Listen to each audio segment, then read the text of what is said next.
Salut, lundi 25 novembre 2024. Donc en Roumanie, ce week-end, il y avait des élections présidentielles. On n'était pas vraiment au courant.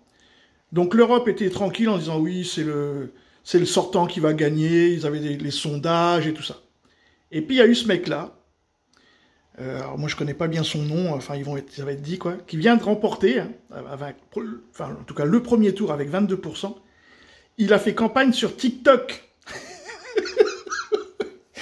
Il a fait campagne sur TikTok. Donc dans les liens, enfin dans les commentaires, je vous mettrai deux liens. Un courrier international et puis je sais plus quoi, l'autre.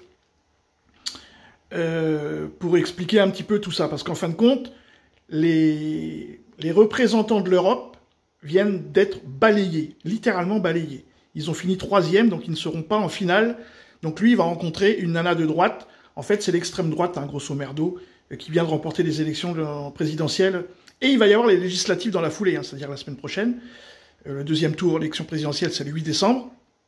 Donc l'Europe n'aura pas le temps, parce qu'ils étaient persuadés que c'était leur champion qui allait gagner. Donc les Roumains se sont réveillés. Il est pro-russe, hein, vous allez entendre ça, quoi. Et en plus, il est anti-OTAN. Et la Roumanie est, comment dire, le pays de la protection sud-est de l'OTAN. Donc il pourrait même sortir de l'OTAN. Si Trump se retire de l'OTAN, lui, il pourrait suivre. Parce que lui, il est pro-russe. Donc là, tous les préparations qu'il faisait par rapport à la Roumanie, les rafales, les machins, on va faire ci, on va faire ça, eh bien pas du tout, en fait. Hein. Loupé.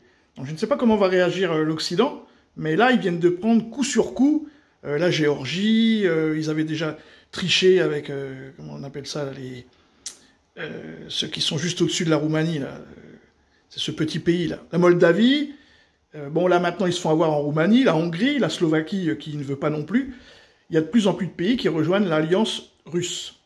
Donc l'OTAN a vraiment, et l'Union européenne a beaucoup de plomb dans les ailes. Hein. La surprise en arrivant en tête du premier tour de l'élection présidentielle en Roumanie dimanche.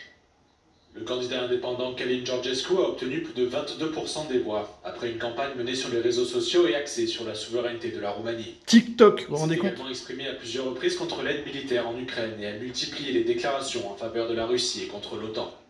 Le Premier ministre sortant Marcel Ciolacu du Parti social-démocrate est arrivé en deuxième position avec environ 20% des voix, et ce alors que les sondages le donnaient vainqueur au premier tour.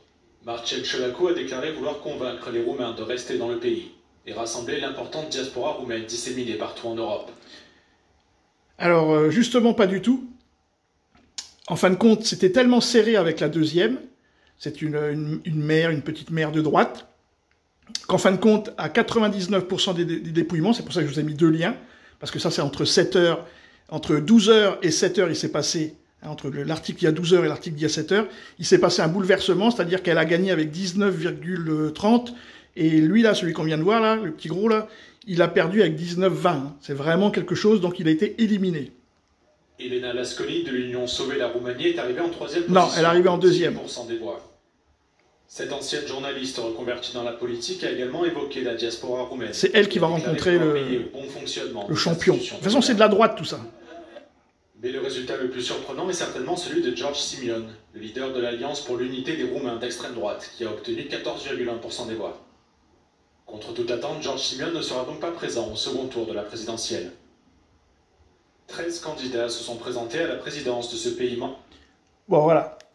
Donc, c'est l'extrême droite qui vient de gagner, et ça n'est rien d'étonnant, puisque de toutes les façons, vu ce que l'Occident propose comme modèle de société aux pays de l'Est, ça leur plaît pas. Hein, c'est des cathos, voilà, ils sont traditionnalistes, donc ça leur plaît pas. Donc voilà, ils viennent de le démontrer. Il reste plus que nous, hein, il y a un moment donné où on réagira, et puis comme eux, et on arrivera à se sauver, ou on se fera endormir dans le sionisme. Hein. C'est un choix. Sur ce, les amis, n'oubliez pas d'aller dans les commentaires, vous aurez les liens. Salut!